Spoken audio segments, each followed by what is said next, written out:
పరశురాముడు జమదగ్ని మహర్షి యొక్క కుమారుడై ఉండగా తండ్రి ఎంతో సంతోషించి కార్యక్రమాన్ని నెరవేరుస్తున్నాడు. పరశురాముడి జీవితం అనేకమైన మలుపులు తిరిగిపోయింది. జమదగ్ని మహర్షి ఆశ్రమంలో ఉన్నాడు. పరశురాముడు దర్భలు తీసుకురావడానికి, పళ్ళు తీసుకురావడానికి అరణ్యంలోకి వెళ్ళాడు. మిగిలినటువంటి అన్నలు నలుగురు ఉన్నా వాళ్ళది బ్రాహ్మణ తేజస్సు. వాళ్ళు పిరికి వాళ్ళు ఎంతసేపు ఏదో వచ్చిన వాడికి ఉపకారం చేయగలరు, ఏదైనా పట్టుకుపోతే వాడి కర్మ పరమేశ్వరుడు ఉన్నాడని ఊరుకుంటారు. ఈయనది అలా కాదు, ఈయనది క్షాత్ర తేజస్సు. ఊరుకోడు, కత్తెట్టుకుని వెంటపడతాడు. కారణం ఏమిటి? సత్యవతీదేవి కోరినటువంటి వరం వల్ల వచ్చినటువంటి లక్షణం అది. ఒకనాడు పరశురాముడు అరణ్యంలో ఉన్నాడు, జమదగ్ని మహర్షి ఆశ్రమంలో ఉన్నాడు. రేణుకాదేవి పక్కనుంది. ఉండగా ఒక చిత్రమైనటువంటి సందర్భం జరిగింది. కార్తవీర్యార్జునుడు అరణ్యానికి వచ్చాడు.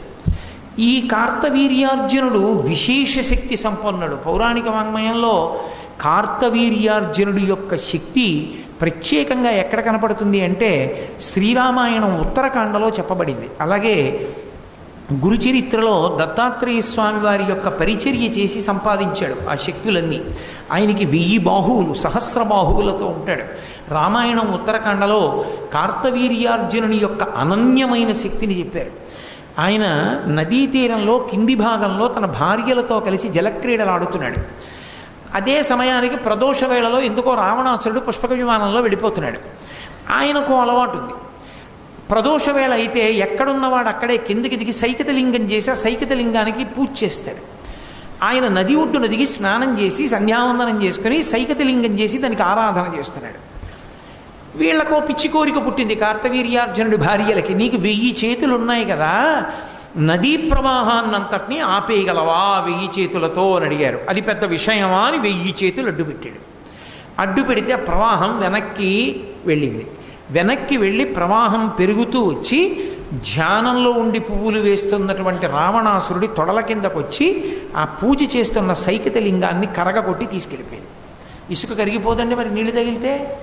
అకస్మాత్తు ప్రవాహం ఎందుకు పెరిగింది కిందకెళ్ళి చూడమన్నాడు భటుల్ని.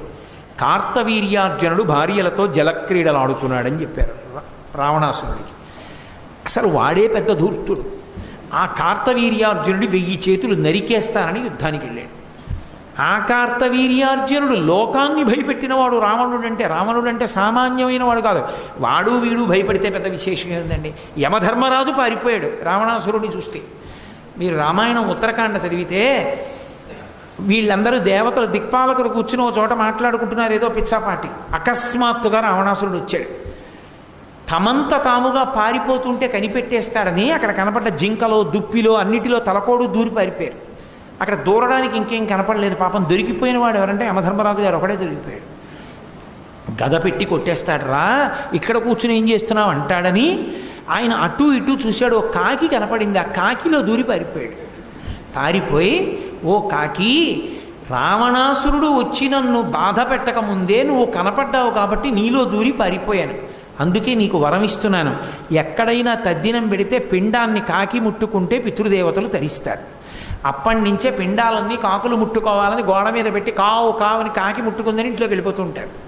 అది రామాయణం ఉత్తరకాండలో యమధర్మరాజు గారు కాకికి ఇచ్చిన వరం. అంటే యముడంతటి వాడు రావణుడికి భయపడితే రావణుడు కార్తవీర్యార్జునుడి మీదకి యుద్ధానికి వెళ్ళాడు. ఎక్కడ మళ్ళీ వెనక్కి రండి, నదీ తీరంలో కింద ఆడుకుంటున్న కార్తవీర్యార్జునుడి దగ్గరికి అయితే ఆయన చూసి వీడెవడరా 10 తలల పురుగు యుద్ధానికి వచ్చింది నా మీదకని యుద్ధం చేయలేదు, ఇలా పట్టుకున్నాడు.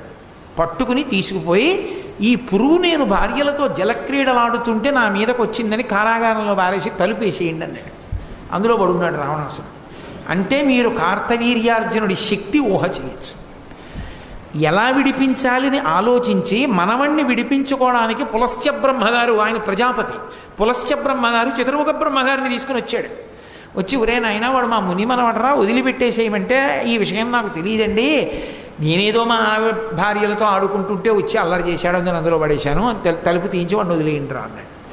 అంత శక్తివంతుడు కార్తవీర్యార్జునుడు, 1000 చేతులతో ఉంటాడు. ఆ కార్తవీర్యార్జునుడు ఎందుకో అరణ్యానికి వచ్చాడు వేటాడడానికి. విధి అని ఒకటి ఉంటుంది కదా, అప్పుడే ఆయనకి ఆకలేసింది, దాహం వేసింది. ఇక్కడ ఎవరున్నారని వెతుక్కుంటూ వెళ్ళాడు. అరణ్యంలో జమదగ్ని మహర్షి ఆశ్రమం కనపడింది. మళ్ళీ వెనక్కి రండి. పరశురాముడు దర్భలకి పళ్ళ కోసం వెళ్ళాడు. ఒక్క జమదగ్ని, రేణుకాదేవి, నలుగురు కొడుకులే ఉన్నారు.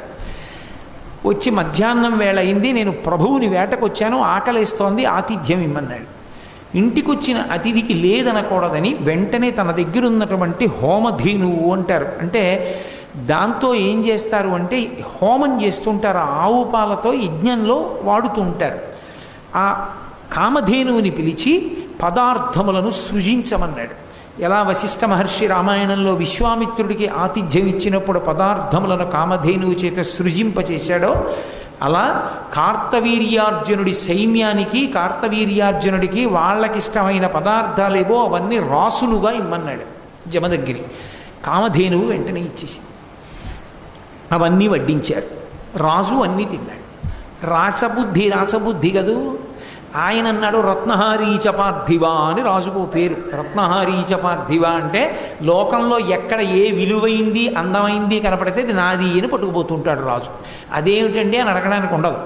కాబట్టి రాజు అంటే ఎవరంటే రత్నహారీచ పార్థివా, రామాయణంలో వాడిన మాట. బాలకాండలో విశ్వామిత్రుడే చెప్పుకున్నాడు ఒకనకొకప్పుడు తను రాజ్యం చేసే రోజుల్లో, నేను రత్నహారీచ పార్థివా, కామధేనువుని తీసుకుపోతానన్నాడు.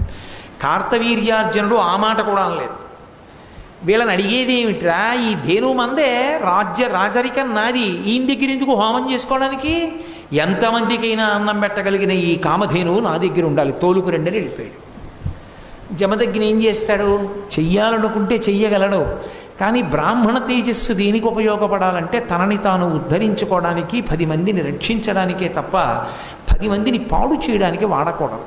కాబట్టి జమదగ్ని శపించలేదు, సహనం పట్టాడు. ఆ కామధేనువుని ఎత్తుకుపోతున్నారు. ఎప్పుడైనా సర్వనాశనం అయిపోవడానికి గుర్తేమిటంటే ఒక దేశం నాశనం అయిపోతుంది అని కానీ, ఒక ఇల్లు పాడైపోతుంది అని కానీ గుర్తేమిటంటే ప్రయత్నపూర్వకంగా గోవుని వేధించడం. అదే పనిగా పెట్టుకుని ఆవు కనబడితే కొడుతూ ఉండడం, ఆవుల్ని తోస్తూ ఉండడం, ఆవుల్ని సంహరించడం, ఆవుని బాధ పెట్టడం, ఇలాంటి పనులు చేస్తే కట్టి కుడిపేస్తుంది. అది రాజ్యమైతే రాజ్యము, ఇల్లు అయితే ఇల్లు సర్వనాశనమై తీరుతాయి. మీరు ఎక్కడి వాంగ్మయం చూడండి అంతే. గోవు పరదేవతా స్వరూపం, గోవు జోలికి వెళ్ళకూడదు.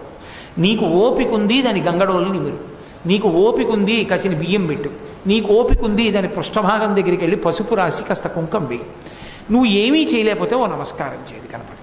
తప్ప నిష్కారణంగా గోవుని కొట్టావో, గోమోదక దోషం అంటే ఏ దోషం వేస్తారో తెలుసా?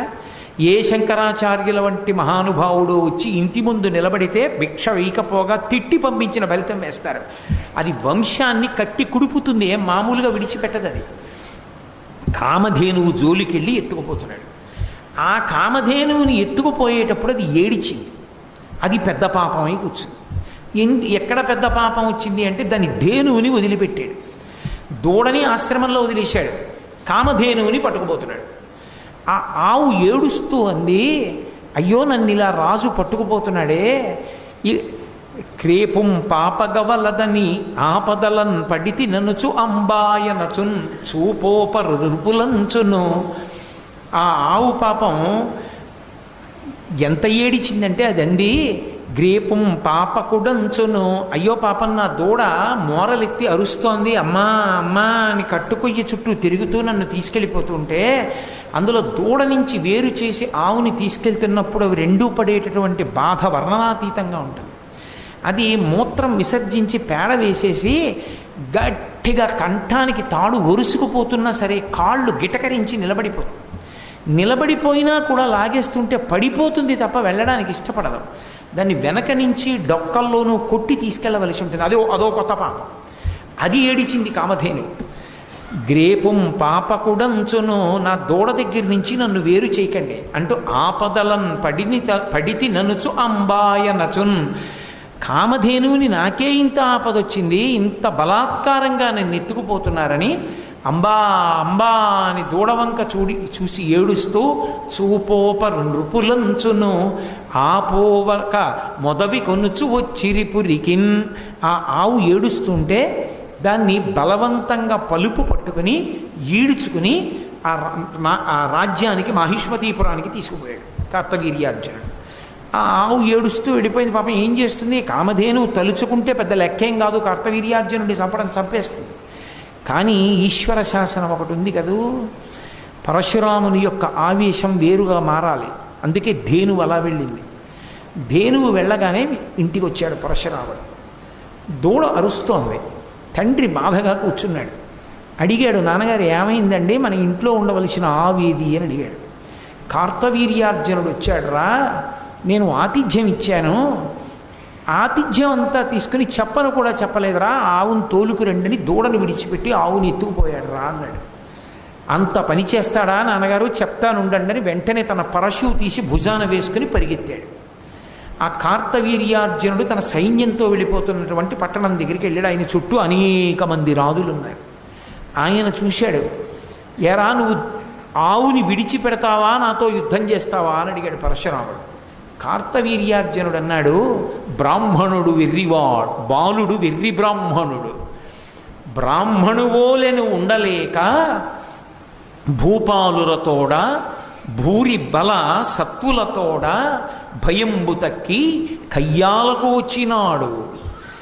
మనయందిక పాపము లేదు లెండు ఏల ఉపేక్షింపగ నీ భూసురుని నేయుడు వేయుడు కూల్చుడిమ్మహిన్ అన్నాడు.